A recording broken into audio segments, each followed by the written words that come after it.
Hello and welcome back to Backlog Review. I'm not starting that over. Backlog review.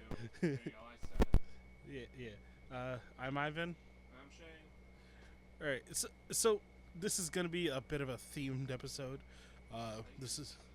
what? Spiders. Yeah, this is our spider themed episode. Yeah. I got my Spider-Man Crocs on. My Spider-Man hat is not on my head yet. It will be. Own any spider-related things? No, he does not. But what we are going to start off with is Spider-Man 2. I'm going to start off with. Because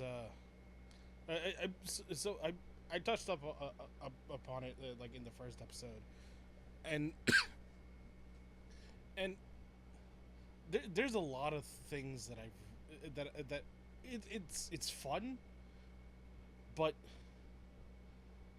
I don't like it as much as the first one. Yeah, I think you mentioned Yeah. that. Like, isn't as good. I forget. You didn't play Miles Morales, right? I know you talked about Miles Morales in the first episode because you'd already played the original. Yeah. But yeah, like I'm yeah, this one has Venom, and I haven't gotten to the Venom parts yet.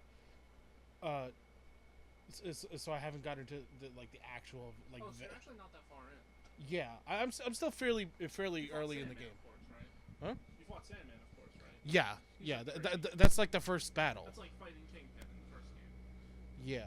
Who do you fight in the first? Who's the first fight in Miles Morales again? Uh, I forget. I don't think you told me in our first episode, so. Yeah. So in terms of like the story and whatnot, it's actually like, so far it's pretty good. I'm liking a bit of the I've story. heard 2 has the best story. Yeah, so like Harry comes back, Peter. Well, yeah, Harry. It doesn't. Isn't Harry like an important part of that game? He's a very important part of that game. He is sort of the catalyst for the Venom stuff. Yeah. Oh, isn't. Wait, isn't Craven the Hunter in the game? Craven is also a major villain in the game. That's cool. Yeah, I heard his movie was terrible, but people still really like him.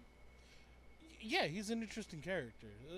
Like he was actually like a major player in the like 2003 MTV Spider-Man, where Neil Patrick Harris voiced Peter Parker. I do not remember this one. This was like a year after you were born, so no, you would not have remembered this. Fair point.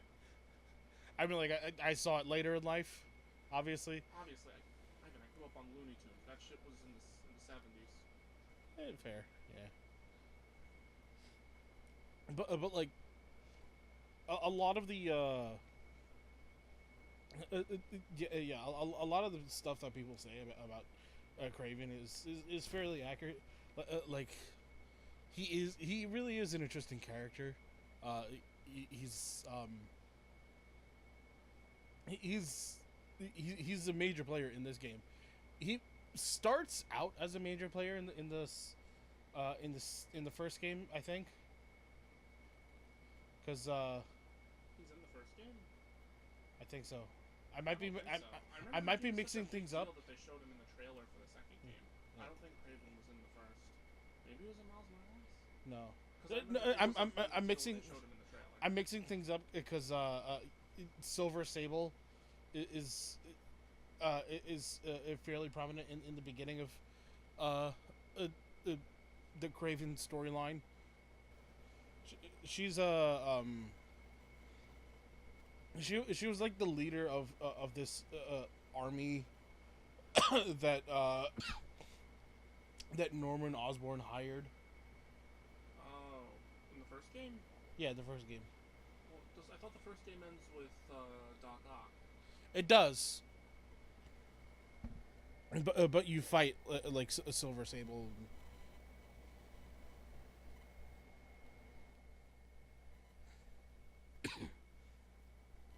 In order to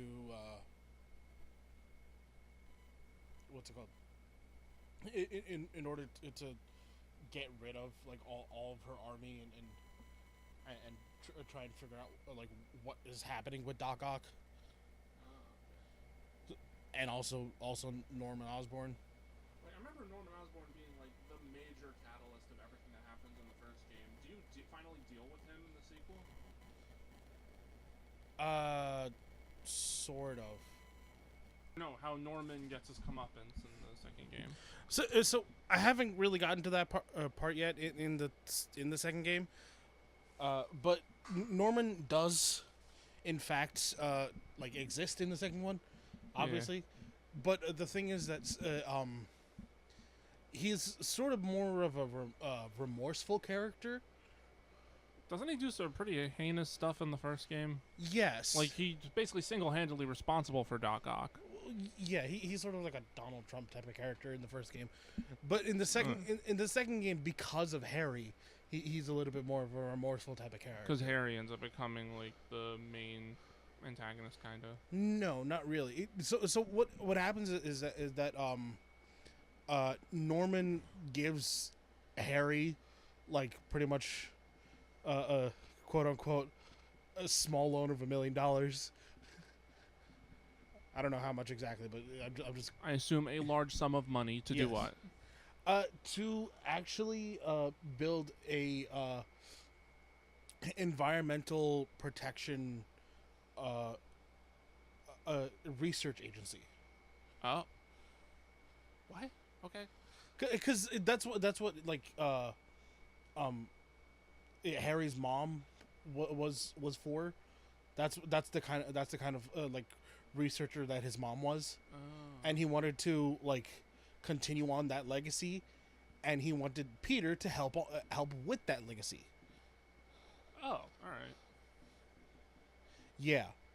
So that's kind of how Harry plays into the whole story. Because in the first game, he's there are like research stations, like I told you about how those are like the fast travel points. Yeah, aren't they kind of like the towers from Breath of the Wild? No, that's the telephone poles. No, that's the police scanners. Oh, the police radio stations. Okay. Those are like the towers in Zelda. All right. Or like the eagle points in Assassin's Creed. But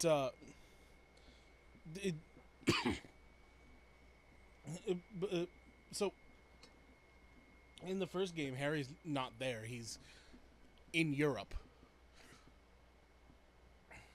Okay. The reason why there's air quotes around that is explained. Air quotes. Yeah, the reason why there's air quotes around that is because we already know he is not actually in Europe. Where is he? He is in a lab in his house, in his penthouse, being worked on to get rid of the disease that end up killing his mother. Oh, he has plot disease. Yes. Got it.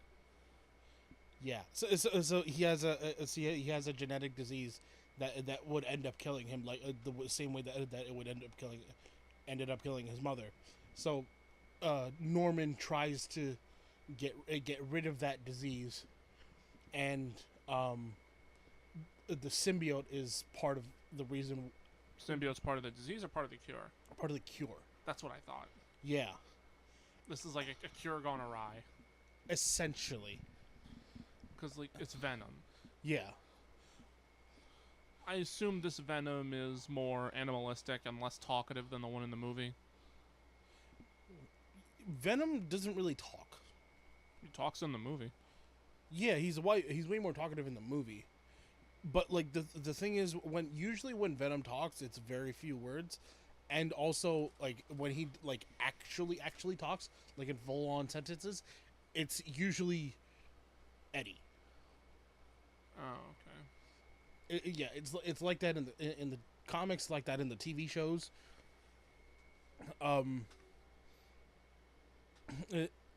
He speaks a little bit more in like Spider-Man Unlimited, which is the one where he goes into space. Yeah. Carnage is the one that like actually talks. Oh. Has Carnage ever been in any of the games? Probably the older ones. He's definitely been in the older ones. I believe he was in Friend or Foe. Oh, okay. Um, So, wait, I was gonna say, what's your overall problem with Spider-Man 2? it's it's it's the gameplay. Really? It's not just the same thing again? No, What changed? so in Miles Morales, uh, it, you have like a limited set of gadgets and whatnot that you can use in order to like do battles and whatnot. And also the button mapping in Miles Morales was completely changed. Really? Yeah. So when they moved it to Spider-Man 2, they reverted some of the controls back to how it was in Spider-Man 1, but not entirely. Like there was still some weird stuff with the mechanics in Spider-Man 2 compared to Spider-Man 1. And then also there's not enough gadgets. You're only given like 4 or 5 gadgets for both of them.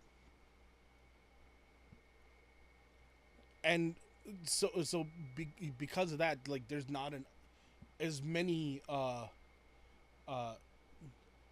it's not as intuitive as the first game is, because in the first game you're given 8 gadgets by the end of the game.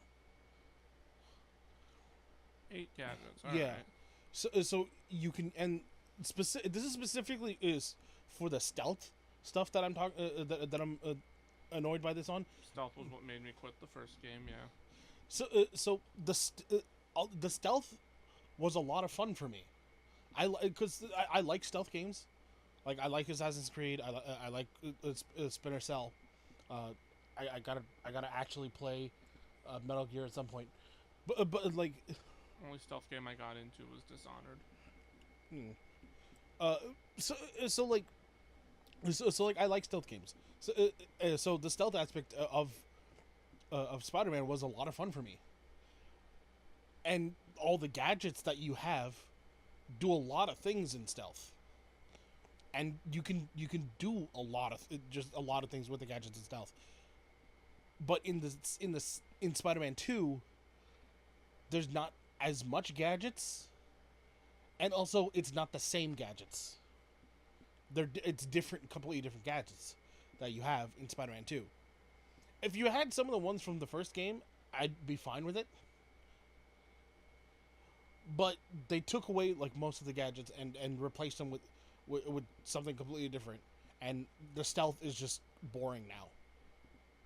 It's just the same gameplay loop with the stealth in Spider-Man 2, and it's really annoying. Oh. I mean, it seems like it would be, but at the same time, like, stealth is stealth. I wouldn't have enjoyed it regardless, probably. Fair, but like I like the stealth aspect in games. I like having the ability to utilize gadgets in stealth. So, and that's what I like about Splinter Cell. There's a lot of different stealth stuff that you can do.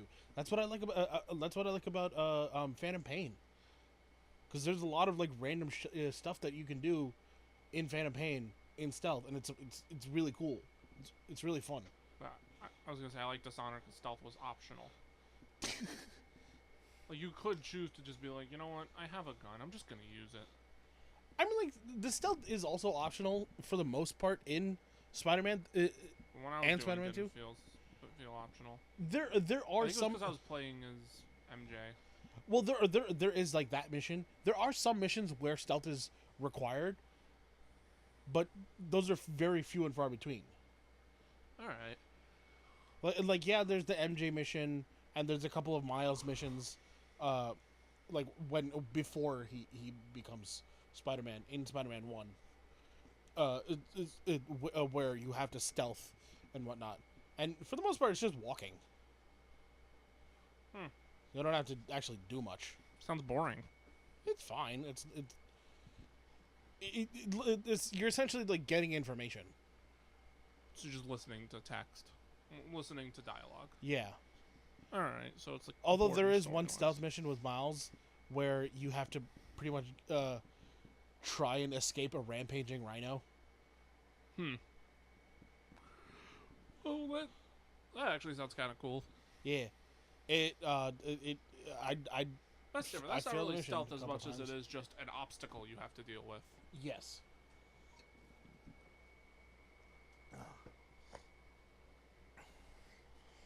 Like, I don't mind that. Yeah.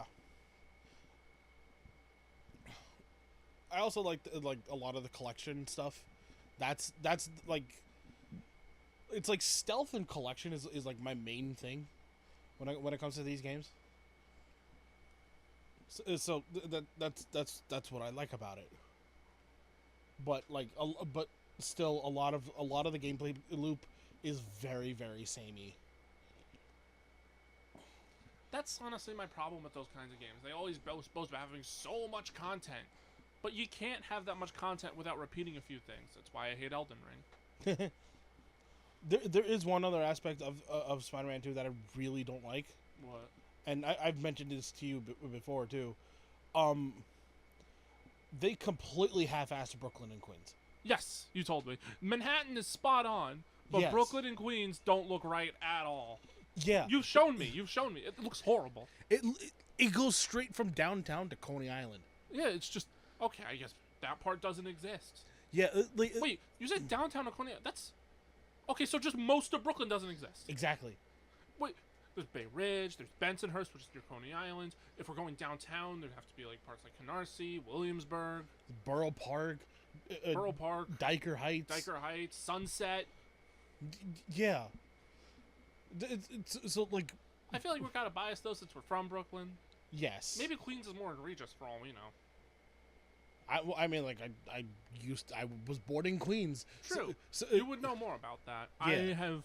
I lived in Queens for a week or two once. Long story. But yeah, well, we're not gonna get into that. But yeah, so like Queens and Brooklyn are like just completely half-assed. Like they completely Very valid shrink it reason down. to hate it. Especially, it's funny though, because someone from like Cali or any of the other cursed places would be like, "There's nothing wrong with the map," and someone from Manhattan would be like, "This map is better." Yeah, it's like in the Mafia games. Like I like Mafia 2 because it takes place in New York, but it is New York shrunk down. What is it, like 1930s New York? Yes. I was gonna say, like, the Mafia era is around that time. So like after the Great Depression. Yeah. Oh, like Prohibition was before the Great Depression. During. During? Oh yeah, wait. Prohibition was like around the same time, like 1918. It was ratified in the. I think it was ratified 1936. So before World War I and around the same time as the Great Depression. Yeah. Yeah, that makes sense. Yeah, because like he comes back from World War One. Oh, in the game? All right. Mm-hmm. So wait, the Mafia games are like trying to be historical here, kind of. Sort of. All right. Or actually, no, he comes back from World War Two. World War II. Yeah. So then this game takes place in like the 50s, The 40s. mid to late 40s. Yeah, late 40s. Oh, okay, that's completely different then. Yeah. So So then it's not the time of Prohibition. Prohibition was long gone, so there's no Capone. Then again, Capone wasn't in New York, right? No, he was Chicago. Yeah, it was a whole other can of worms. The mob in New York was probably more prolific around the 40s. Yeah. So yeah, this is late 40s, early 50s, because Vito Scaletta, you still meet in the third game. But so you meet Vito Scaletta, which is the main character in the second game. You meet him in the third game, and in the third game takes place in the 1960s. Oh, okay. Yeah. But your point is, like, Mafia does Brooklyn better. Even if they have to shrink it, you still see the pieces of it. No, that's not what I was getting at. I what were you sort of getting tangent. So what I was getting at is that like it is New York, yes, but they call it something else. What do they call it? Empire City. Oh, so it's just a refer. So if it's referential, then it's okay for them to cut a few corners. Yeah, yeah. But Spider-Man's literally saying, "This is Manhattan, this is Brooklyn, this is Queens," and they're dead wrong. It's the same thing with Gen 5. Like it's called Unova. It's very Similar-ish to New York. no, it's based off of New York. I know, but it's hard to tell like the big ones. True, but it is based off of New York. Yeah, I know. So it's completely fine if they shrink things down. Yeah, and they a change lot. things. But if you're gonna call it Manhattan, Brooklyn, Queens, put some fucking effort in. Exactly. Research. Mm-hmm.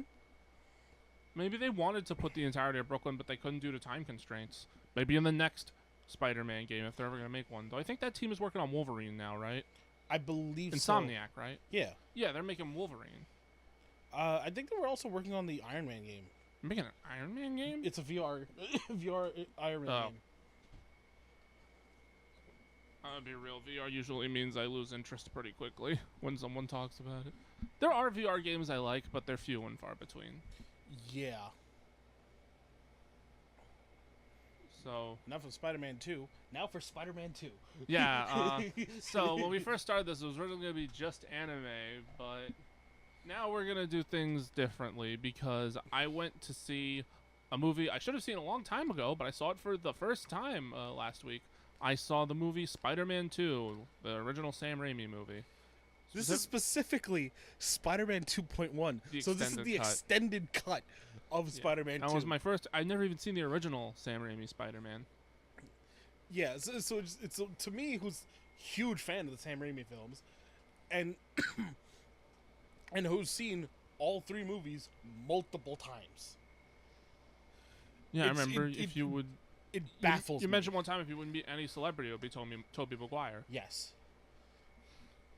Like I love Tobey Maguire as Spider-Man.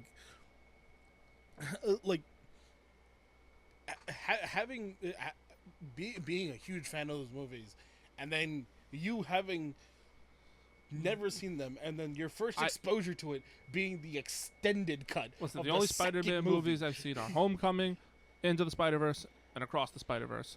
Beyond the Spider-Verse, I'll be there to watch it when I'm in my retirement home.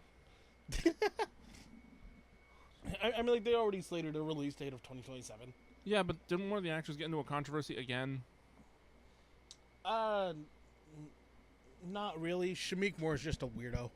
No, I'm talking about a different one. We can talk about this later. Yeah. But, yeah, I really did enjoy the movie. I didn't expect it, actually, to be as good as it was. I knew it was going to be good, but it's the kind of thing where it's like, the movie had a lot of old tropes that made the movie feel very cheesy, but I could ignore it because they were probably the originator of a lot of them. Or all the movies at the time were using those tropes anyway. Well, no. See, the thing is that a lot of the shots that you saw within that movie are Sam Raimi shots. Yeah, you mentioned that when we were watching it. So like that. I mentioned to you then, like that entire sequence of when Doc Ock, no, not the elevator. When Doc Ock comes out of the coma. Yeah. Yeah, that entire scene is just full of Raimi scenes. Full of Raimi shots. Yeah, the one where that woman's being pulled away while she has like her nails running on the metal. Yeah, I was I've seen that before in other things. Yeah, that's a Raimi shot. Ah. And then the tracking of the claw as it's like moving across. That too. That's a Raimi shot. I was gonna say it reminded me. Do you remember the movie Rango? Yes. The way like the camera follows Rattlesnake Jake. Mm-hmm. It reminded me of that. That's a Raimi shot, yeah. But Raimi didn't direct that movie. I don't think. No, but it's like so Raimi's like one of the really good directors. So much so that people emulate his technique a lot. Yeah. So it's like. More specifically, like a lot of the shots that you'll see throughout that film, it's like you know how when he's like, oh no, the inhibitor chip, and then he turns around, and then turns back around. That's also a very Raimi shot. Oh, okay. I didn't realize. I never you mentioning it. I didn't realize it went this deep. Yeah. So and then another big thing about Sam Raimi is Bruce Campbell. Who? The usher. Who tells Peter in the beginning of the movie when he's like, Oh, the guy who tells Peter he's late and he can't sit down. Yeah. For the play, and then he tells him that. yeah, and then points at the quiet play in progress or something like that. Yeah, that's Bruce Campbell. So he's in every single Sam Raimi film. And that's another like very big Sam Raimi thing. So like in Multiverse of Madness, the Doctor Strange movie, Bruce Campbell was in that. I didn't know that one was Sam Raimi. Yeah, that was directed by Sam Raimi. Was the Multiverse of Madness considered like middle of the road though? I liked it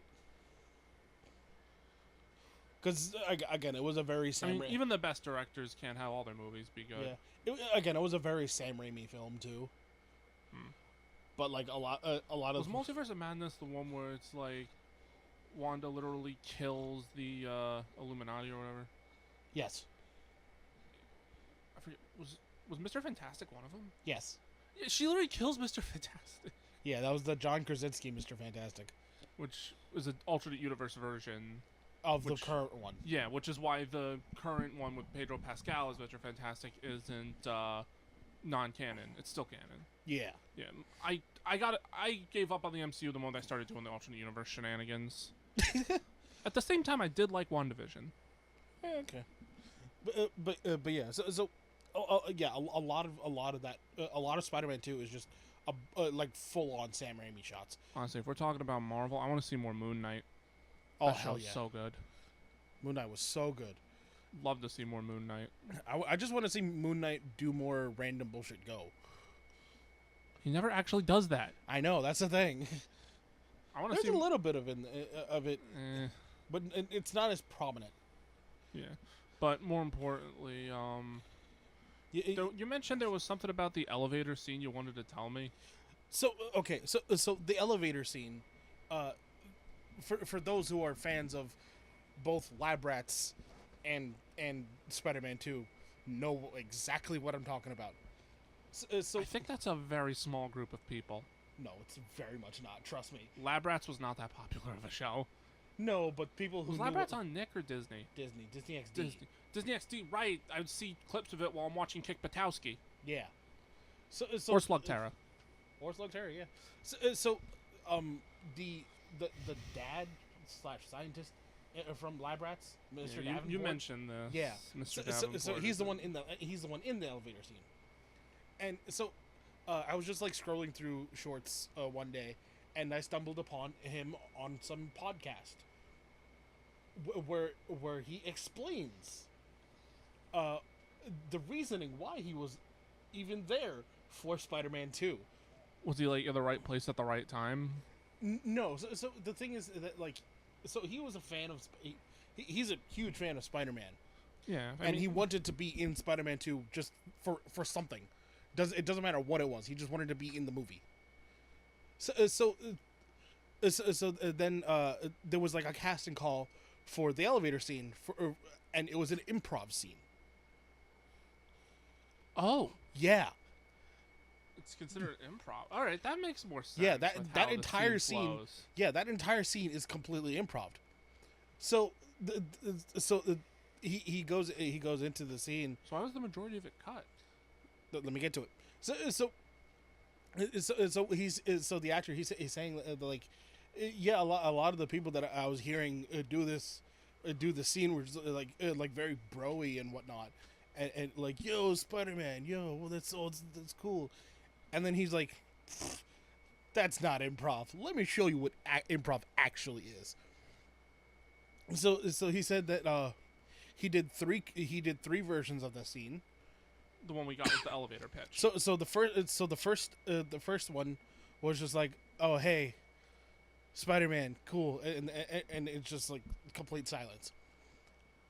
And then the second one was what was shown in what was actually shown in the movie. It was in the original release, which is like, hey, I really like the suit. And then Spider-Man's like, yeah, thanks.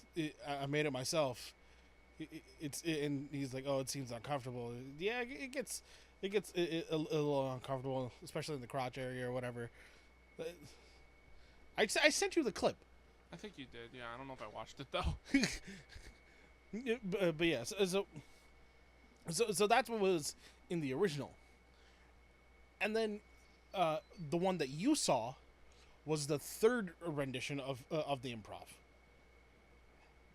and that was the elevator pitch scene. That was good improv. Yeah. So yes, so like seeing that scene, it completely changed in the director's cut, and then hearing the story of how the scene came to be is just amazing to me. It's cool. Yeah, just the fact that the scene was entirely improv is just wow. I didn't realize at first, but now that now that you tell me, I understand. Like based on how the scene flows, it does kind of feel like he's almost freestyling after a certain point. Mm-hmm. That's cool. I will say, I don't. What's the name of the actor? Who plays Doc Ock? Oh crap! Why am I forgetting his name? Come on, you're the actor guy. I know. I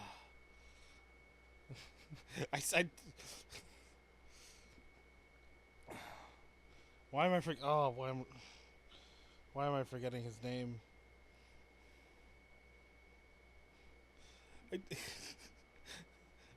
I remember telling you the name too.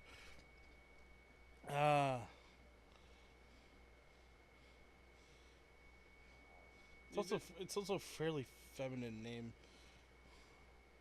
But yeah, I have to say that was one of the greatest in that film. That was one of the greatest last words of a villain I ever heard. I will not die a monster. Mm-hmm. That was good.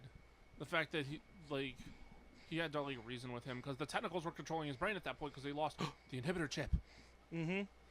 Alfred Molina. There we go. Alfred Molina. Yeah. That Hello, was Peter. I remember he shows up later in one of the later movies, right? The Yeah, multiverse shenanigans. Yeah, he shows up in No Way Home. I thought it was Far From Home. Far From Home was the second movie. I thought No Way Home was after Far From Home. It is. That's the third movie. Oh, and the first one's Homecoming. Yes. Weird. So it went from just a normal grounded story where he works with Iron Man, fights Vulture, to multiverse shenanigans. Yes, because Okay. it's because by the. I know there was a lot of movies in between Homecoming and Far From Home. Well, the thing is that multiverse shenanigans were already happening. By the time the first movie came out. In Homecoming, really? What multiverse? Not in Home. But at around actually, the time. Yes. So Homecoming takes place I think a couple of years after the Chitauri invasion. Wait, I forget. Does Spider-Man die before or after Far From Home? What? Like he gets snapped. Was Far From Home after Infinity War? Far From Home was. It might have been after Endgame. I don't remember. No, No Way Home was after Endgame, I think. Far From Home was before Endgame. But No Way Home was after. No Way Home was after. Yeah, because Spider-Man, I know he gets brought back at the end of Endgame. Mm-hmm. Because everyone who died got brought back, except for one. Yeah, Scarlet. Still, well, two. I forgot about Vision. Yeah.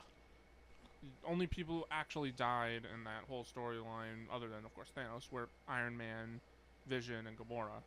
Mm-hmm. Everyone else, because consequences aren't real. Whatever.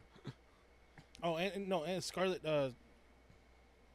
not Scarlet, well, her name is Scarlet, but Black Widow. There we go.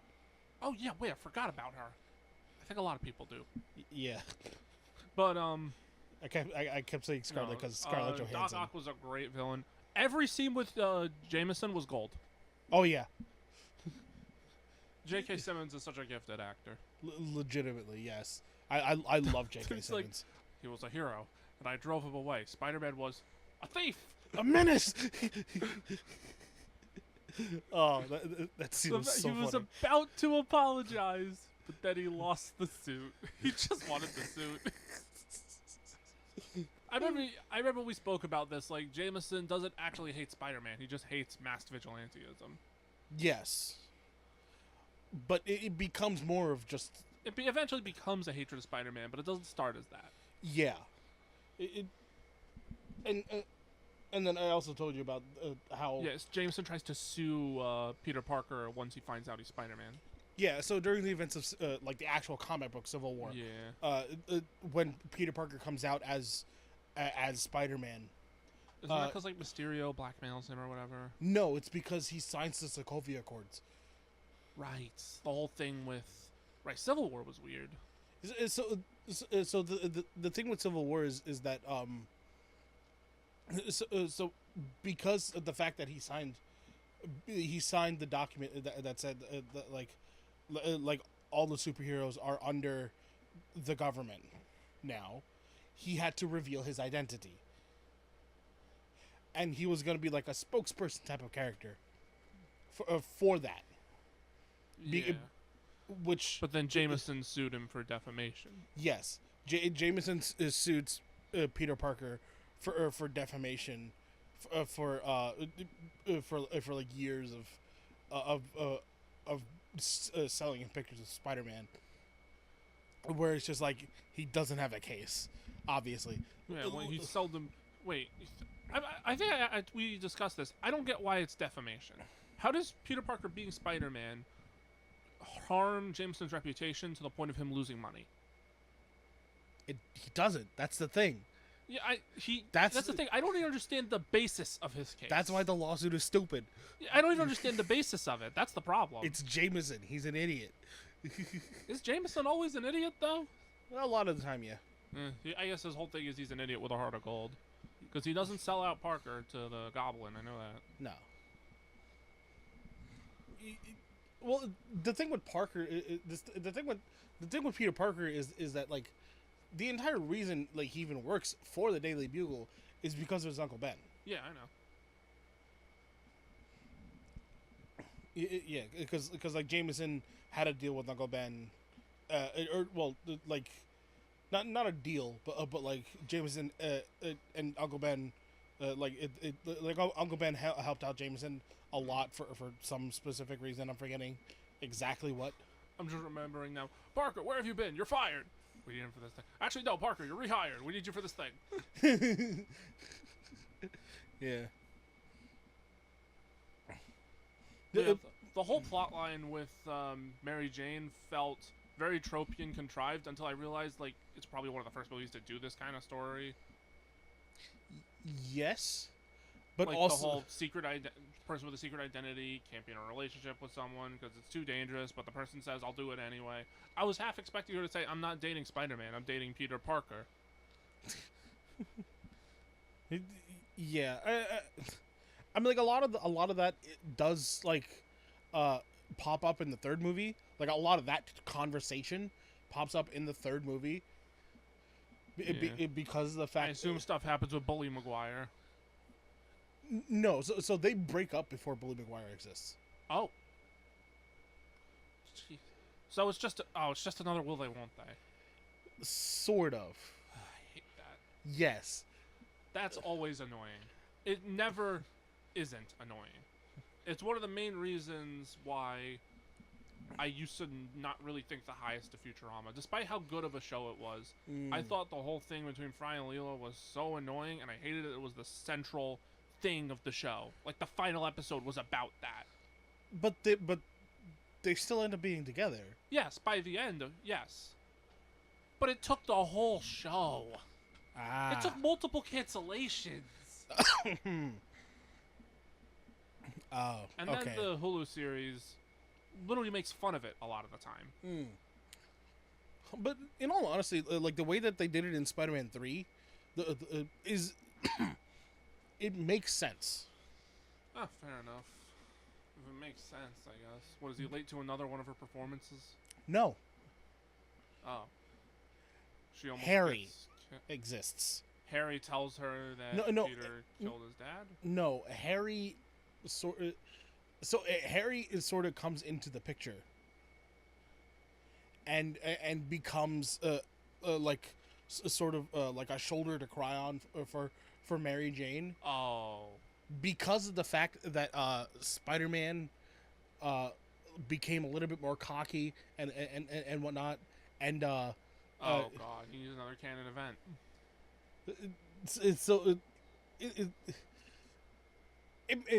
When you watch the third film, like what I'm saying will make a lot more sense because you'll actually see what's happening. But yeah, so Harry becomes like a shoulder to cry on and whatnot, and Doesn't Harry also become the Green Goblin again? yes, he does. That's part of it.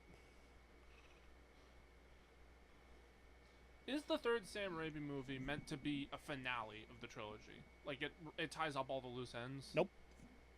Why didn't we? There was meant to be a fourth one, but then like a bunch of legal stuff was happening. Spider-Man? Yes. Oh, was it the Disney thing with Fox? And all No. that? So Who owned Marvel at the time? Sony? no. Who owned Marvel? Marvel. Oh, Marvel was independent at the time. Yeah. Oh, okay. So yeah, Marvel. I know Sony bought the rights to Spider-Man, but was that before or after Disney?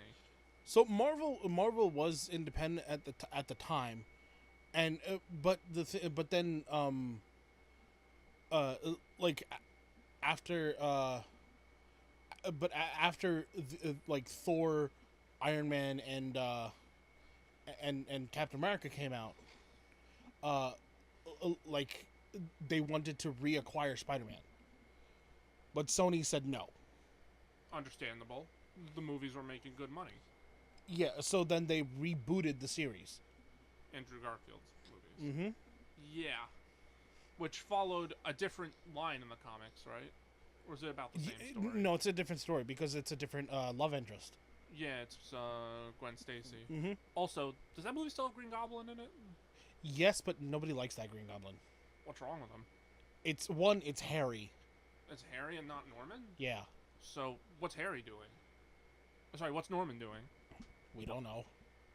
Really? I thought the whole point is Harry only becomes a Green Goblin if Norman dies. So Norman does exist, Well, yeah, obviously. but like nobody cares. Oh, weird. What about the later movies? What was like the second one? The second one was Electro. Oh, Electro? Yeah, that's the one where Harry becomes the Green Goblin. Oh, wait, what's the first one? The first one is Lizard. Weird. I feel like... So wait, then the third one is... There's Green no third Goblin. one. Wait, there's only two? I thought there were three Amazing Spider-Man. Nope. Wait. They wanted to make a third one. But then Disney... Is that when Disney bought Marvel? Yeah. I was going to say, I know that put a wrench into something. Mm-hmm. I thought... Really? Garfield never got a trilogy? Yeah. I never knew that. I thought there were two Spider-Man trilogies. But here's the thing about the Garfield movies. What? That universe ended when the Craven movie came out. What? Yeah, so that universe was still going. So Morbius was part of that universe. Oh. Yeah.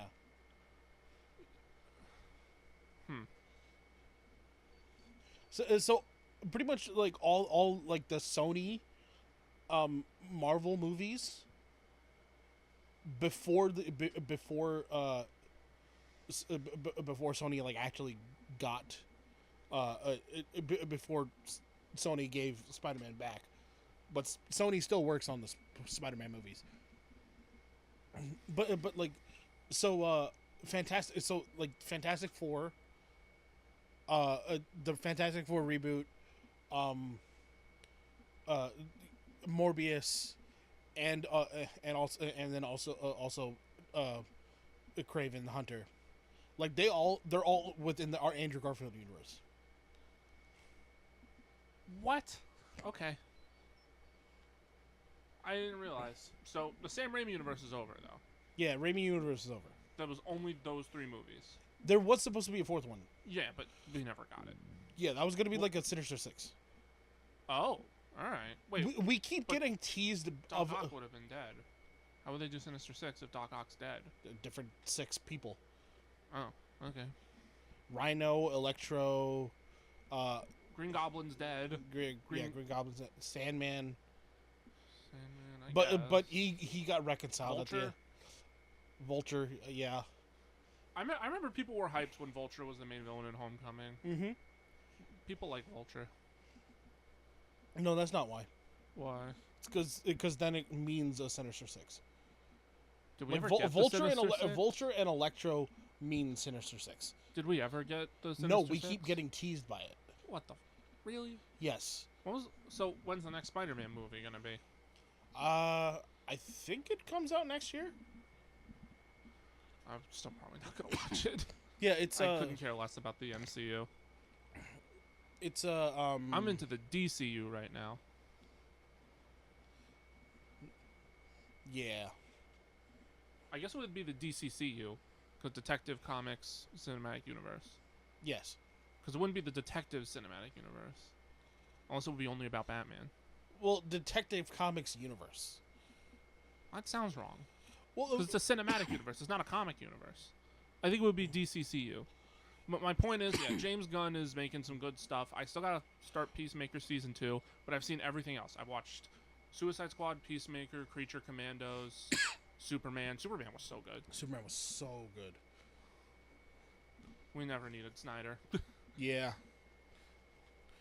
But moving on from Spider-Man. To another spider-related thing. Take it away, Ivan. Okay. So I watched, so in preparation for this episode, because this was going to be the spider-themed episode, I watched I'm a Spider, So What? Isn't that like is that an isekai? It is. Yeah, that's what I thought. Like, it's the isekai where they're literally a spider. Is it somewhere like the slime show where the spider turns out to be overpowered? No. Really, the spider isn't overpowered. Now you actually have my interest. So it's another one of those like full class isekai where one Full character. class? So like there's a couple of isekais out where like it's a full class or maybe a full school that gets isekai'd into the new world. Oh, really? That's a thing? Yeah. How'd they all die? No, they usually get just transported. Oh. Yeah. I feel like it'd be... I feel like the only way to kill off an entire class tastefully is to, like, I don't know, Dead Man Wonderland it. And even then, that's not very tasteful. But no, so God, Dead Man Wonderland was so good. yeah, so Lone in Life in Another World, Arifureta, Standing on 1,000 Lives, or Standing on 1,000,000 Lives, whatever. My Instant Death Skills Overpowered. I hate that one. Yeah. So all of those are full class isekais, Oh. where the full class gets isekai'd. Do they ever actually all die in any of them? To get isekai'd? No. Okay. So this is another full class isekai where and the trope with full class isekais is that there's always just one person that that is like sort of like cast off and left alone, And that's the so to spider. speak. Yeah. Okay. Yeah. So Hiro, Hero is the girl's name. She gets isekai'd into a spider. And everyone else just becomes a normal person. No, not everybody. Oh, okay. The girl that sort of like was the prominent like bully towards her gets isekai'd into a baby a pet rock dragon. A rock dragon. Yeah, it's Great. a lesser rock dragon. So it's like a pet. It's Still a dragon. yeah. So it's essentially like a like an Ivysaur. Huh. Or essentially like a Squirtle. Still stronger than a spider, probably. Not yet. Oh. So yeah, that girl gets. So I assume it's not just a normal spider. It's a lesser Terra something spider. Doesn't the spider also have like a human form? No, No. Oh, not that I know of yet, because I'm still maybe that's a spoiler. I don't know. probably. Like how the slime gets a human form. Well, he can turn into that because he's a slime, and he can change. That's form. not why. No, well, he's because he absorbed what's her face. He absorbed Shizu. Yeah, Shizu. He Spoilers for the slime show, I guess. Yeah, because he absorbed Shizu. I remember I was watching the show with a friend. I was like, why did they stay the slime form? Don't they get the human form? He's like, I can't explain that yet. Yeah. That's when he's able to become human form, and he stays as a little girl for some reason. I think the form is based on, I don't know. It's based on Shizu as when she was a little girl. Which I assume was what she was before she got, like, isekai'd. Yeah. I don't know if you remember. She was in, like, World War II, right? Or some other war. Yeah, I think think her village World War was II. being bombed. Yeah, I think World War II. Wild way to start the show. Yeah, I know. But yeah, so the main character, Hiro, she gets isekai'd as a spider. She's like, what the hell is this? I don't want to be a spider. Blah, blah, blah. You know what? I'm alone. I liked being alone in my old life. Screw it. And then, Spider neat. yeah, pretty much. And then, because of the fact that she's in a dungeon, she has to fend for herself. And What, she flies? no. And the only way she can eat right now, but because of the fact that pretty much everything in the dungeon is above her level, the only thing she can do is cannibalize. Eat other spiders. Yes. Oh no. So she gains the class Kin Eater. Oh. I assume that makes her stronger. No, it just means that she ate her kin. That's all that means. Oh, it's literally like you're being named Thief in Link's Awakening. You did a bad, now you get labeled for it. Exactly. And here's the funny thing. Same thing happens to the little dragon girl, Oh. but in a very, very different way. She gets eaten. She gets eaten? No. So she needs. So Hiro needs to eat to survive, and the way she does that is by eating her own kin.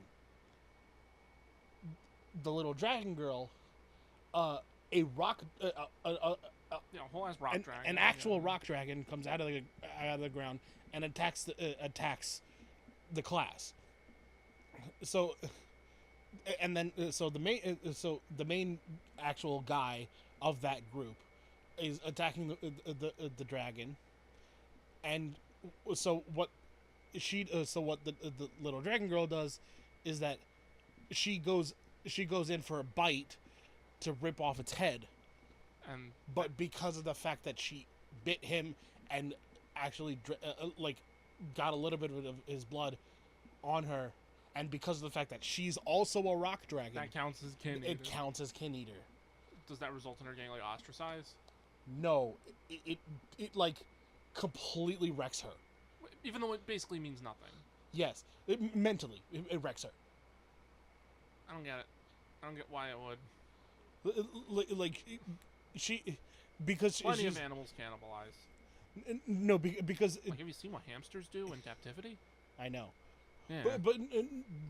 But she read Kin Eater, and when she thought of she thought that dragon was also a person. No, she thought that that dragon was her parent. Ah, which isn't true. No, it just means you consumed something of one of your species. It's like basically it's a fucking achievement. It's basically an achievement. Yes. Oh my god. It's like a Minecraft milestone. There are some negatives to it, but for the most part, it doesn't really do anything. she becomes Kin Eater, and it's so we most so far most of the show has just been Hero living her life in the dungeon, fighting monsters, leveling up, and she does become pretty powerful of a spider. For a spider, yeah. Yeah, It's not like the slime where they were completely busted from the get-go. exactly. And they were literally creating infinite healing pots before the like real show even started. Yeah, but no, she's like fighting hordes of lizard monsters. She fought a horde of monkeys, and she ate all of those monkeys and lizards because because as she levels up and as she evolves, because that's another thing. As she evolves, her appetite grows too, so she has to eat more to survive. So with that, Eventually, she's able to eat more than spiders. I'm guessing. yeah, that happens pretty early in the show, where she like she doesn't have to eat her own kind anymore. She can eat the lizards because she can now kill the lizards. Oh, okay. Also, there is a Spider-Man reference in the show. Of course there is. Because like when she evolves, she gets like more web swinging, more web utilization abilities. What'd she say? Like, I feel like I've seen this in a comic once. No, she's like, ooh, if I get really good with swinging my webs, I can maybe be good as a one friendly neighborhood spider. Oh. Yeah. So one word off of copyright infringement. Yes. Noted. I think she specifically says one friendly neighborhood red and blue spider. Oh, so they're literally like teetering that line. And they even showed like pretty much her dressed up as Spider-Man, swinging through buildings as like a scene of reference. So it's like it's not even subtle. Yeah, it's very much not subtle. It's basically copyright infringement held together by like a few things not being shown. Yeah, it's just like the name is different. There's probably no logo on the back. Yeah, exactly. So yeah, that's pretty much what's happening with the spider herself. She's just living her life in the dungeon, killing a bunch of monsters, eating a bunch of monsters. All of that is really boring. Oh. To me, at least. So what part of the show is interesting? The part of the show that's interesting is what's happening to the rest of the class. Oh yeah, they're like adventuring normally, probably. Yeah, because like, like one kid who was like not as popular or whatever or something like that, or not the strongest character person in the class, pretty much ends up being the strongest person in the class, and then on top of that, there's another kid who thinks he's the strongest, but really isn't. Like physically, he is. Like he looks like But it. he doesn't have magic or anything. No, he does. Oh. Like all of them have magic. But his abilities are weaker than the unpopular kid. Because of the fact that the big strong guy is cocky and an idiot.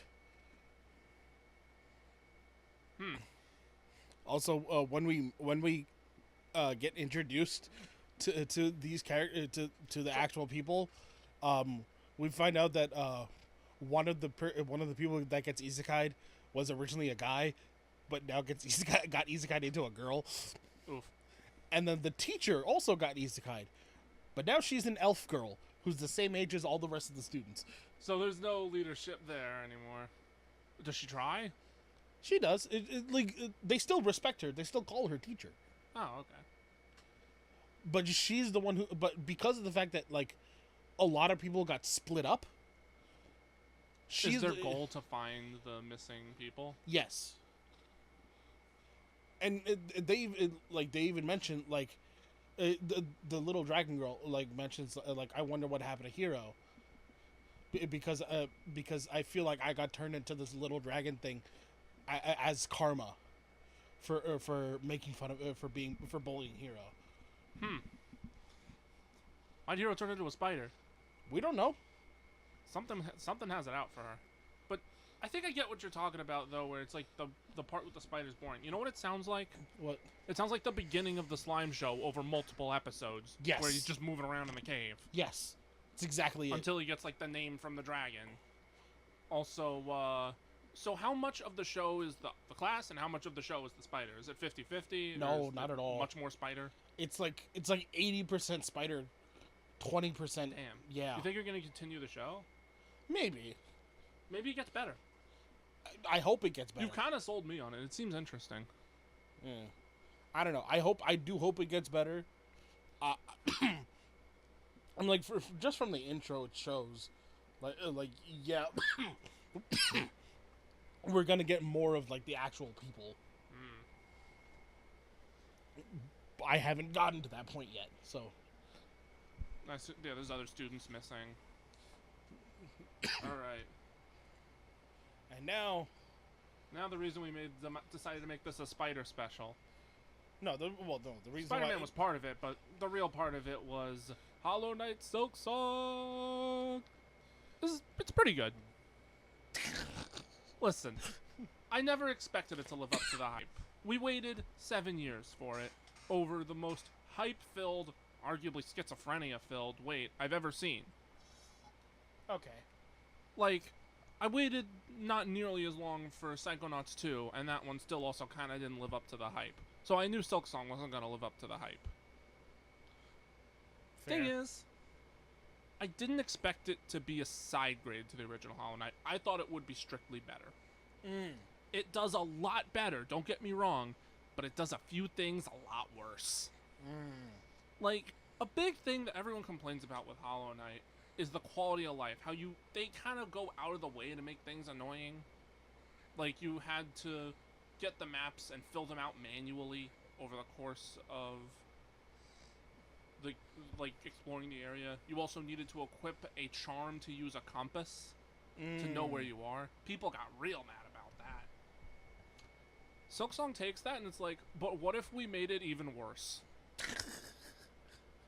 Because like normally, yeah, you gotta buy something. You gotta buy a map from Cornifer. You gotta get the quill. You gotta get the markers. But they're like super cheap, and money's everywhere in the original Hollow Knight. Every enemy drops it. Silksong decides to be like, nah, enjoy Eastern Brooklyn economy.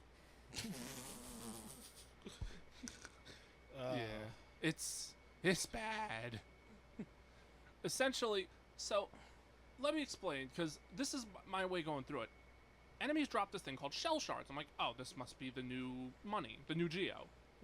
And then eventually I realize I can only carry 800. I'm like, yeah, I guess it's not that. And then I kill an enemy and they drop this little red thing. And I'm like, oh, is that the money? It's called a rosary. And I'm like, I kill this one enemy and he drops like 5. Oh, okay, that's a decent amount. I finally get to like the map NPC. I'm pretty sure she sells the first map for like 200. And it just keeps getting higher and higher. Oh. Not to mention the fact that, you know, benches, the save points? Yeah. You always have to pay for those. You always you have to pay for those? Yes. You have to pay for to open up the benches permanently. Oh. However, I can't be as mad at it because it's part of the world building. The world in Silksong sucks. It's terrible for everyone. And they do such a good job of conveying it by making your experience as miserable as possible until you get to the Citadel. Okay. Because Farloom is meant to be it's theocratic, essentially. It's a world run by their religion.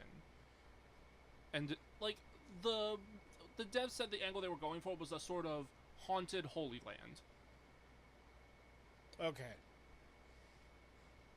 And you meet people along the way that are pilgrims. They're going on a pilgrimage to the Citadel. They want to go there. They think once they get to the Citadel, everything they want will be rewarded. They're not allowed to take any of the there is a fast travel thing, but they're not allowed to take it because they consider it too easy. It's unholy to take the Bellways. So they're going for that. Like, Hornet does not care. She'll take the fast travel, thank God. But the whole thing with, like, everything costing a lot of money, the money is rosaries. They've turned faith into a commodity. Ah. And So, there's like, the Catholics. Yeah, we'll go with yeah. But I'm like, that's what indulgence zones are. There's this one moment towards the. It's still early game, not quite to like the midway of Act 1.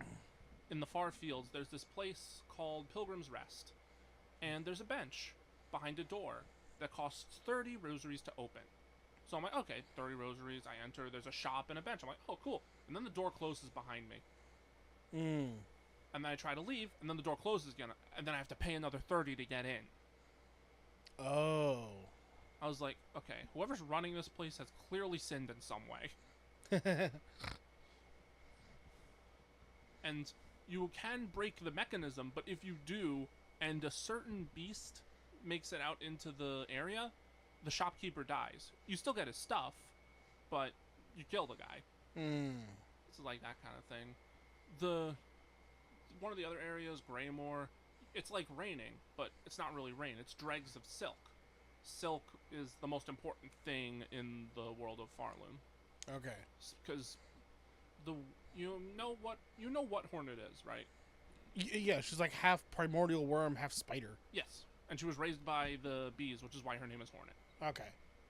She's the daughter of the three queens. That's what people call her now. Matt will not watch this, so he won't get that spoiler yet. True. Because that was a conversation we had the other day. Yes, that's why she's named Hornet. She was raised by the bees. Okay. It's kind of implied in the first game, but it's outright confirmed in Silksong. But you eventually do make it to this place called Greymore, and it's raining, but it's not really rain. It's dregs of silk, and you literally see the enemies waving their weapons, quote-unquote, in the air, but they're not weapons. One of them is literally like a silk gatherer, one has scissors to cut the silk, and the other has a trident to roll it into the spools. And the spools of silk are sent back up to the Citadel, because silk is super important. It's used for a lot of things. It's used for a lot of things, good and a lot of bad as well, because silk is part of the soul. How do you think they extract that silk? Yeah, there's this place in the Citadel called the White Ward that's meant to be like the medical area. No. Holy human experimentation. They literally made a device that can rip the silk and the soul out of something. And you eventually find out that these little flies that have been in like the lights, not silk flies, I think they're called like, not Luma flies, that's the first game. I think they're called some other type of fly, lumen fly, I think. They're souls. Those are the souls of bugs that were torn apart for their silk. And they're kept in glass balls to use as a light source. Oh. Yeah, that's messed up. But no, it gets, you think that's bad, it gets worse. Once you get to the Citadel, it's a really nice place at first, but you try to take this elevator and it drops you into the underworks. And then you see the real dark side of Farloom. The enemies in this area, they drop like 2 rosaries. Ooh. Why is that, you may ask? That's their salary. Oh. Yeah, the enemies there are working. They're cleaning up all the mechanisms in the Citadel and to make that and the deep docks run correctly. But you'll find there's one room that I think is lore-wise my favorite room in the entire series, because it's a break room. There's a set of machines that give you benches for 15 rosaries. Seems like a good deal, right? They're temporary. Oh. You pay 15, you get the bench, you sit on it, you get up, the bench disappears, you have to pay another 15. There are corpses near those stations, meaning there were bugs that needed rest and died of exhaustion because they didn't have enough rosaries. There's also, if you go to the right, in a hidden area, there's a confession booth. And if you pay 25, you hear a message, you confess your sin and you get a message. And the message is, absolve your sins through toil and fasting. So, work more and don't eat. Don't use our resources and make more money for us. You eventually, after a certain point in the game, can go behind the confession booth to reveal it's an automaton.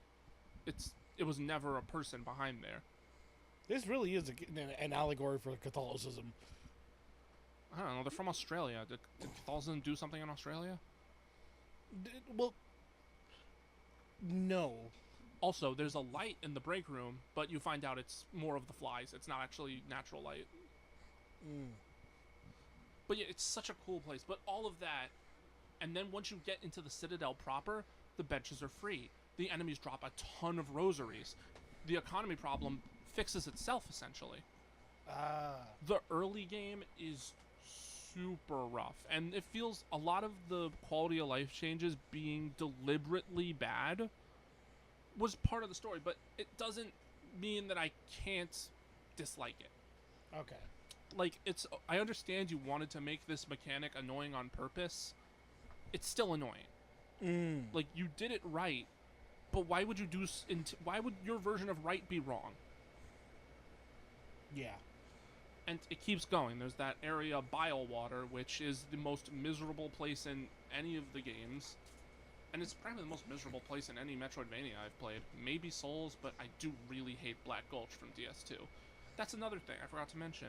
People are comparing Silksong to Dark Souls 2 in how it improves in a few things, but takes a lot of the things that worked and breaks them. In favor of, like, new gimmicks. Like, I think the charm system was great. I think the tool system is a downgrade. But the crest system is awesome. New fighting styles, essentially. Huh. Essentially different weapons, honestly. You fight very differently with different crests. They feel like different weapons. But the tools are super limiting. You have 3 types of tools. Red tools, yellow tools, and blue tools. Yellow and blue are basically the same thing. They're just split into categories. Because most of the yellow tools are useless for the most part, except for a few. They're mostly utility stuff, like get more shards. The compass is a yellow tool. Yeah, the compass is equipable again. Never left my crest. But, the blue tools are the really good ones. They're like the passive abilities, like the charms from the first game. Red tools, sub-weapons from Castlevania. That's what they are. Okay. I think it's cool. I understand what they were going for, because tools are very powerful, and they make fights easier. I used them sometimes. I didn't use them that much, because I did really just like the base combat of the game, which is very fun. But I miss the old charm system. I thought it was perfect. But they couldn't do charms. They couldn't do charms with crests. So I understand why they made those changes. I'm not even halfway done. Oh, God. I said I wanted to talk about this game. I'm gonna talk about this game. There's 3 acts. I've beaten the game. We actually pushed this for like a whole month until I could beat the game, so I could give my full thoughts on it. That's not why I pushed it a month. I pushed it a month so I can give you a month to play the game.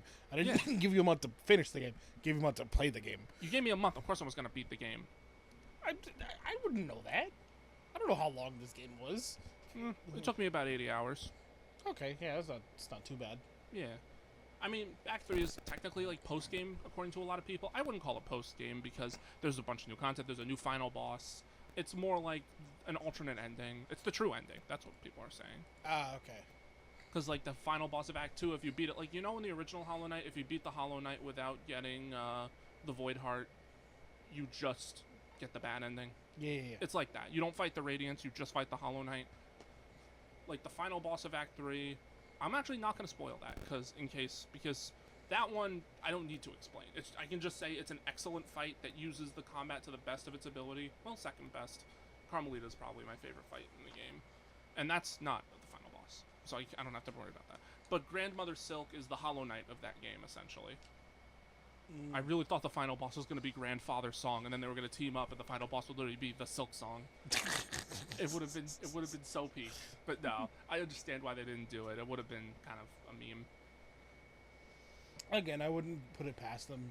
Yeah, but Bile Water is a really annoying area. It's intentional, though, because it's like, oh, the Citadel put their sewer system above this place that used to be like a nice place with clean water, and now it's completely ruined, and all the people there hate you, which is why it sucks to be there. Which, fair. That doesn't mean going through that area isn't completely miserable. Including, but not limited to... But yeah, Bile Water is a completely miserable area. It has the maggots that take away your ability to heal. It has some of the most annoying enemies in the game that all explode and respawn infinitely. It has some very tricky platforming. It has the bloat roach enemies that literally have attacks that are unavoidable, so you have to stay behind walls to not get hit. They also have a ton of health if you try to actually fight them, which takes quite a while. Eventually you do it, but that was after I came back. And then there's the end of it all, Bilehaven. It's an arena with a bunch of enemies in an area that has more of the maggot water below it. And there's 3 small platforms, so you have to stay above, and then you beat them, and then a boss appears. Oh. Roll the Great. Probably considered the worst boss by a lot of people. I think the fight's fine. I don't think the fight itself is bad. I think it's actually kind of cool, especially because he uses Vengeful Spirit, which is a crazy callback to the first game. Okay. However, if you die, you go all the way back to the last bench, which, if you didn't find the hidden bench, is really, really far. Oh. I'll send you an image later so you can put it up for the viewers.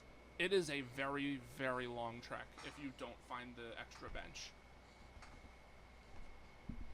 Yeah, I remember like watching you play it, and like you had to backtrack so far. Yeah, it's a Metroidvania, so there's gonna be backtracking, but it's egregious. Yeah.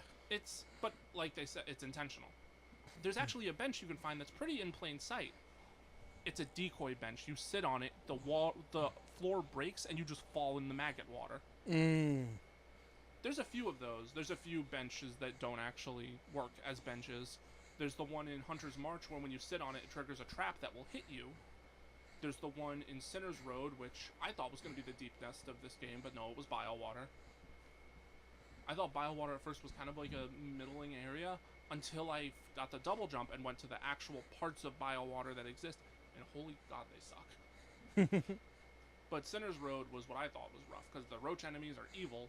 The maggot water starts there, so I thought that's where it came from. No, it came from Bile Water. A lot of the enemies are annoying because they're all flying, and flying enemies in Hollow Knight have, for some reason, the smartest AI on the planet. They know how to stay just out of reach of your melee attack while peppering you with projectiles. Every single flying enemy is like that. Every single one. Damn. Except for the ones that use melee attacks because they have to hit you. Okay. But yeah, in Sinner's Road, you have to go all the way up from Greymoor to get to Sinner's Road, which is a pretty long trek. And when you get to the bench, you pay the money, so you get the bench. This one's paid, and then the thing comes up, and then it jams. It stops. Yeah. The first time I saw that, I was appalled. But you can go and get it fixed by doing a really annoying platforming segment. Okay. That has a lot of spikes, so it's possible for you to die during it. But yeah, you do fix it and get the bench. The only one where you can also break the mechanism that triggers the trap in Hunter's March. The only bench that is a full-on fake-out and you never get to use it is the one in Bile Water. Oh. Yeah. Yeah. It seems like Like I said, for the most part, Silksong has a lot of improvements as well. The map is bigger. The map has more to do. The movement feels so much better. The combat feels immaculate. Interesting. Yeah, I remember like when I was watching you play and like you pulled up the map and was like, "Damn, I really want to play Metroid Fusion right now." Yes, you said that. You want to play Metroid Fusion. Honestly, play the original Hollow Knight. I feel like you'd like it, even if you're not like a quote-unquote Souls guy, because it's more Symphony of the Night than Souls. I mean, now Silksong is more Souls. I wouldn't say Silksong is way harder as well.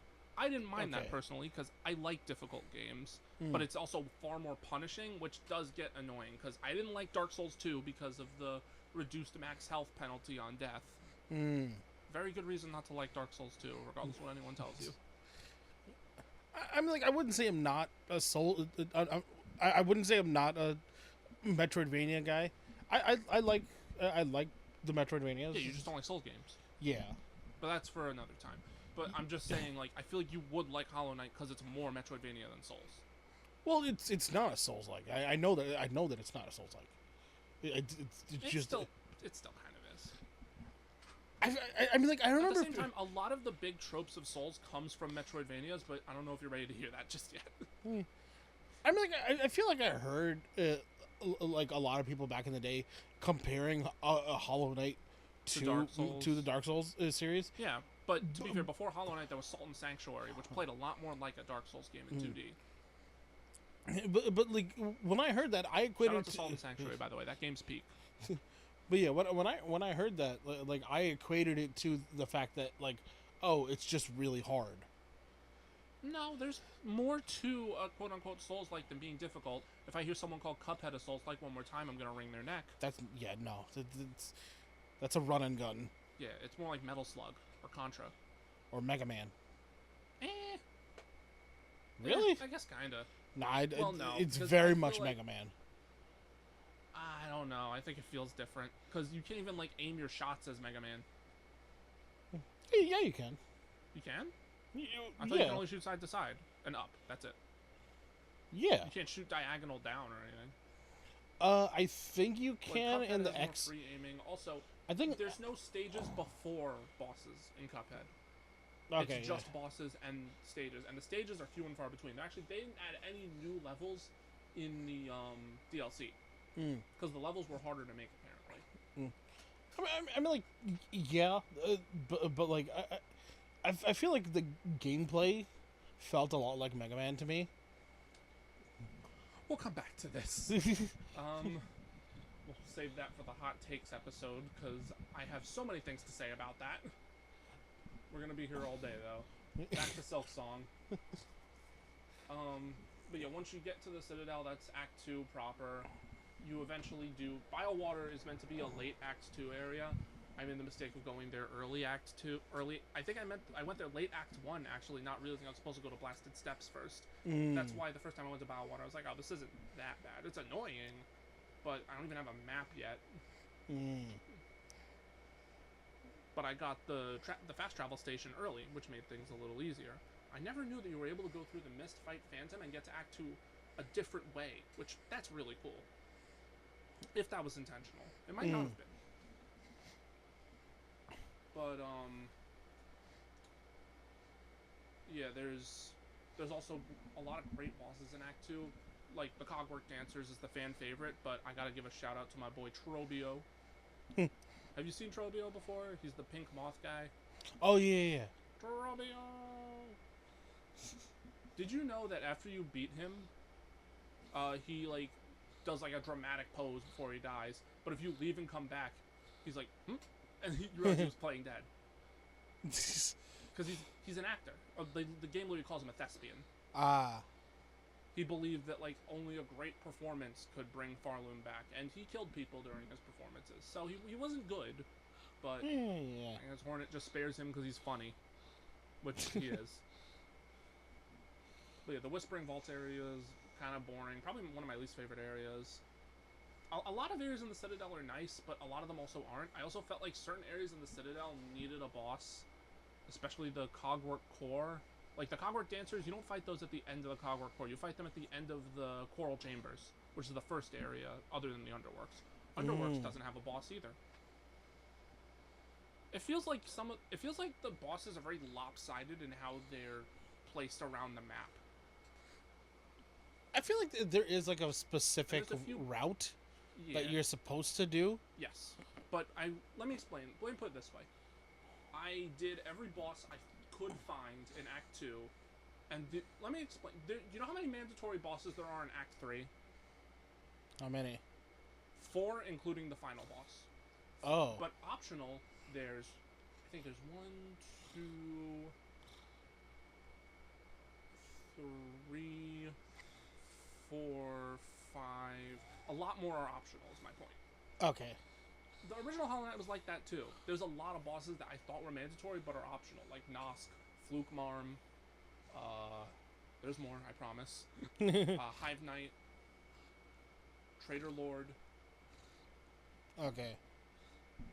Like a lot of the really big ones too. Like Traitor Lord's the main boss of the Queen's Garden. That whole area is optional, because technically you only need the 3 Dreamers to beat the game, which are in Fog Canyon, Deep Nest, and City of Tears. Okay. Deep Nest's main boss is Nosk. Nosk is completely optional. You know what you get when you beat Nosk? An upgrade material. That's it. Granted, that's actually a really good reward, because upgrading your weapon in Hollow Knight is great. And oh yeah, that's another thing. You don't get to upgrade your weapon in Silk Song until you get to Bellheart, which is like the halfway point of Act 1. Mm. Yeah, you have to fight most of the harder early game bosses without a single damage upgrade, and it gets very tricky. How do I put this? Okay, so Greymore is okay. So the areas go Moss Grove, Bone Bottom, which is just a town, the Marrow, which doesn't have a boss. Well, doesn't have a mandatory boss. The, then there's the Deep Docks where you fight Lace, the Far Fields where you fight the Fourth Chorus. Great, you get the fucking cloak, the dash. You go to Greymore where you fight Moorwing. Then you go to Bellheart, realize everything's haunted. Then you have to go through Shellwood, fight Sister Splinter, beat her. Then you leave, go back to Bellheart through the long way because you get the wall jump. Fight Widow, which is probably the hardest boss, the final boss before you get to upgrade your needle, because the town where you would is haunted. So you have to deal with whoever's causing that, who ends up being Widow, which is a really good fight, by the way. But yeah, only then and only then do you get to upgrade your needle. And then you don't get to upgrade it again until Act 2. Granted, the 1 is usually enough. Okay, yeah. There's only 4 upgrades. It's regular, sharpened, hive steel, and... No, sorry, it's regular, sharpened, sharpened again, hive steel, pale steel. I'm pretty sure... no, maybe there's only 3. Oh, no, there is only 3. Yeah, it's... Yeah, no, I got it right. It's regular, sharpened. There's another one in between sharpened and hive steel that I don't remember, and then pale steel. Because there's 3 pale oils, which are the replacement for the pale ore. The first one is hidden in the vaults to a secret path to Coral Chambers. The second one is by doing the fetch quest where you get all the different foods, including the Courier's Rasher quest, which I will never do again. You have to carry a thing from Bellheart all the way up to the food area in the Coral Chambers. But it's on a time limit, and if you get hit, the timer goes down really, really fast. Oh, God. Yeah, like, it has 6 pips that go down very slowly, but once you get hit, you lose a whole pip. Oh. Yeah, it's like the Delicate Flower quest, but on a time limit and a bit more forgiving at times. But yeah, that was a very annoying bit. But then you get the third one by finding all the fleas, which are like the grubs from the first game, and then doing all the flea mini games, which are very, very tricky. But that's how you get all the weapon upgrades. But yeah, a lot of the really good bosses are in Act 3, or more optional bosses from Act 2 that you probably won't find until Act 3 once you start looking up what you missed. Thankfully, even though I missed Phantom until Act 2, which Phantom is an Act 1 boss, which is the other boss that gets you to Act 2, it was still a tough fight even when I fought her late. Last Judge is the fight that made RT Game crash out. Which, fair, I saw what happened to that poor man. Oh, yeah. I just want to say, if you didn't like Silksong, your opinion's valid. I am someone who is an immense Hollow Knight fan, and even I can see the problems in Silksong. Don't let the stands tell you it's perfect. It's not. Yeah, I have seen primarily like positive reviews for Silksong. I have to give it. I would give it overall a 9 out of 10, but that's just because I give the original Hollow Knight a 9 out of 10. I don't think it's an improvement. I think it's an improvement in some ways and a downgrade in other ways. Like I said, it's a side grade. Yeah, it's so like as a game, it's really good. Yeah, because it's a sequel to Hollow Knight, but as a most critically acclaimed Metroidvanias of all time. But as a sequel, game, it's not a good sequel now. Okay. Yeah, that's understandable. Story-wise, it's a great sequel, but lore-wise, it's not. Well, not lore-wise. Gameplay-wise, it's not. That's the thing. I think a big part of that comes from what Silksong was supposed to be. A DLC. It was supposed to be like, you know how Souls games have DLCs where it's like, you thought the base game was hard, well, get ready for this. Yeah, like that's what Silksong was intended to be. That's why the difficulty is so much higher. It was intended to be a bigger challenge for people that did everything there was to do in Hollow Knight. The Pantheon of Hollowness, Steel Soul mode, the final boss, the Grim Troop, Nightmare King Grim especially is really a hard fight. Great fight though. Overall, I'd say the hardest fight was also my favorite fight, which was, my favorite fight was Tormented Trobio. The hardest fight was Scarsinger Carmelita. There was a second fight with Trobio, and he's even better. Okay. Yeah, I guess overall, like, you do seem to like the game, so... Yeah, it's a great game. I really do enjoy it. but I can't say whether it's better or worse than the first one. Okay. And considering how long it's been, like, don't get me wrong, when it comes to, like, visual quality, it's better. Map size, better. But the games just feel... One game just feels a little better in other ways. It's, you know, it's hard to verbalize. Because you'd think it'd be like, oh yeah, the new one's better because they put so much effort into it. But it just feels different. It doesn't feel like it's better. It doesn't feel like it's worse either. But at the same time, I can't say it's more of the same thing because it's so drastically different. Yeah, I'm trying to think of something that would be similar in that aspect. Dark Souls to Dark Souls 2. Except Dark Souls 2 is absolutely worse. Dark Souls 2 still has a lot of those problems, but it does some things better.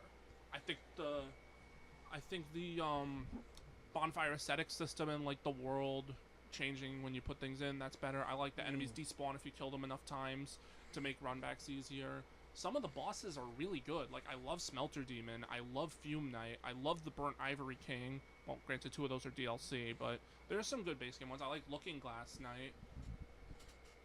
Yeah, I was thinking more like GTA 3 to Vice City and San Andreas. I don't know GTA, so I'll let you take the lead on this one. So the thing with GTA 3 is that, like, it was completely different to like the first 2 games, because the first 2 games were top down, like fully zoomed out. Yeah. Like even the more than ones were third person. Yeah, like even more zoomed out than like Hotline Miami. Yeah, I know that.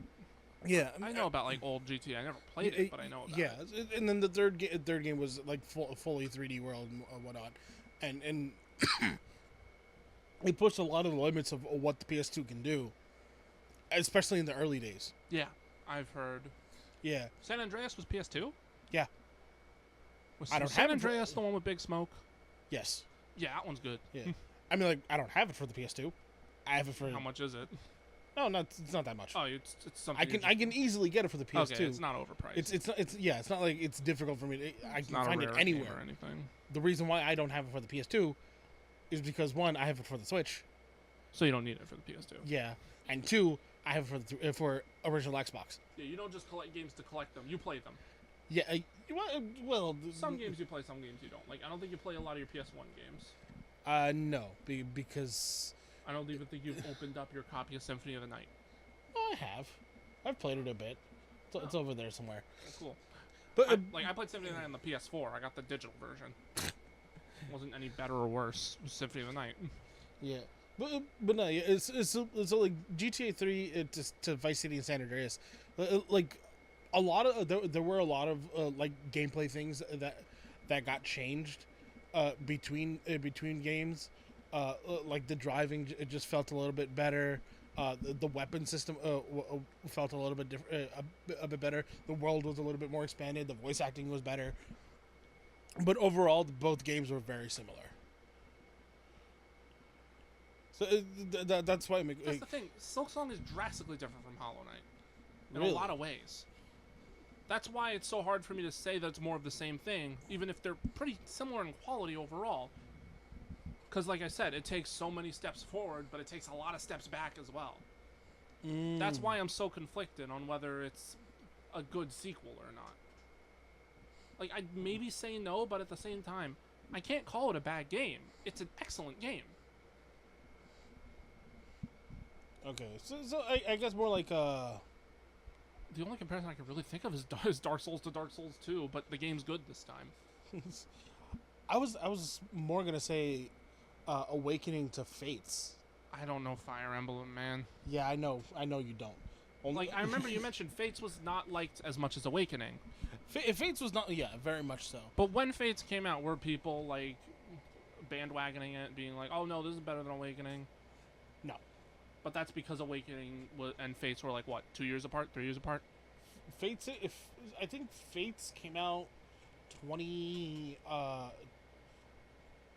was 15, 2015, 2018. No, it's not 2018. 2018 is the Switch era. I was 16, I think, when Fates came out. That doesn't answer my no. question. No, it answers. It does in a way. Or was I 17? I was 17, so it came out in 2015. Came out in 2015. Okay. Yeah. So Fates came out in 2015, and then Awakening came out, I want to say 2012. So yeah, 3 years apart. So it's a bigger difference. So people weren't like desperate for Fire Emblem content. Yeah. So it wasn't the kind of thing where it's like there was a 7-year wait with a ton of hype behind it. So when it came out, people felt like they had to say it was good. Yeah. So like there's a lot of there were a lot of differences between both games. Both games played fairly similarly, but there was still a lot of There was a lot of like small changes here and there, and then like 1 or 2 big changes. Yeah, and then that's how I describe it from Silksong Hollow Knight. There's a lot of small changes, and there's a few really big changes. Yeah, and then on top of that, like specifically, like there were certain things within Awakening that got way more expanded in Fates that people did not like. Specifically with the romancing, like it got expanded more in Fates, the romancing, but it wasn't as good as it was in Awakening. I remember I'll manage. I remember the romancing you mentioned in Fates wasn't as good. Yeah, because a lot of the options were just kind of.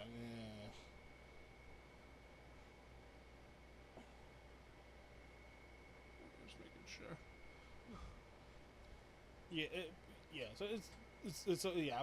I would definitely compare to like Awakening to Fates. Okay, that's an interesting comparison.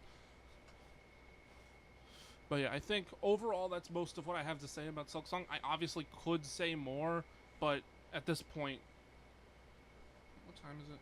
It's almost 5 o'clock. Damn. I've been here a while, so I think we call it here. Yeah. So yeah, this has been the Spider episodes. The Spider episode. Yeah. Hopefully y'all see this if Ivan uploads any of them. Oh, I definitely will. I have a reason for why I haven't uploaded. I know you mentioned. No, I did not. Oh, really? No, I haven't. Yeah. I thought it was because you wanted to like have it be on a consistent schedule, so if we don't record, you can upload one like weekly that we have in the back. Oh, I guess I did mention it. Okay. Yeah. That is. We have 3 now, so. Yeah. So yeah, that's it for us from the Backlog review. I've been Ivan. I've been Shane. And see you next time. I'm still Shane.